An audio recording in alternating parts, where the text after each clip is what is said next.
வாங்க இன்னைக்கு நம்ம வீட்டில் வெங்காய சாதம் தாங்க. அம்மா பேன் எடுத்துக்கிட்டாங்க. அதில் ஒரு 2 டீஸ்பூனுக்கு ஆயில் ஊற்றிக்கிட்டாங்க. ஒரு அரை டீஸ்பூனுக்கு கடுகு, ஒரு அரை டீஸ்பூனுக்கு கடலைப்பருப்பு, கொஞ்சம் கருவேப்பிலை போட்டு ஒரு தாளிப்பை முடிச்சிட்டாங்க. இப்போ 2 வெங்காயத்தையும் 2 பச்சை மிளகையும் பொடிசாக கட் பண்ணி அதையும் அந்த ஆயிலில் போட்டு நல்லாவே வதக்கி எடுத்துக்கிட்டாங்க. ஒரு 70% வெந்த உடனே கேப்சிகத்தையும் கொஞ்சம் வெட்டி போட்டு அதையும் வதக்கி விட்டுட்டாங்க. 1 டீஸ்பூனுக்கு ஜிஞ்சர் கார்லிக் பேஸ்ட்டையும் போட்டு வதக்கி விட்டுட்டாங்க. ஒரு பழுத்த தக்காளி பழத்தையும் பொடிசாக கட் பண்ணி அதையும் வதக்கி விட்டுட்டாங்க. இப்போது ஒரு அரை டீஸ்பூனுக்கு மல்லிப்பொடி, அரை டீஸ்பூனுக்கு கறி மசாலா, ஒரு 1/4 டீஸ்பூனுக்கு மஞ்சள் பொடி, 1/4 டீஸ்பூனுக்கு வத்தல் பொடி, தேவையான அளவுக்கு உப்பும் போட்டு கறி விட்டுக்கிட்டாங்க. நல்லாவே மசால் பிடிச்ச உடனே ஆற வச்சுருந்த சாதத்தை எடுத்து அதில் போட்டு மெதுவாக கறி எடுத்துக்கிட்டாங்க. சாதம் இப்போ ரெடி.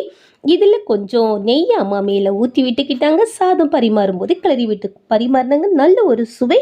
செய்து பார்த்துட்டு கண்டிப்பாக கமெண்ட் பண்ணுங்கள். பாய்.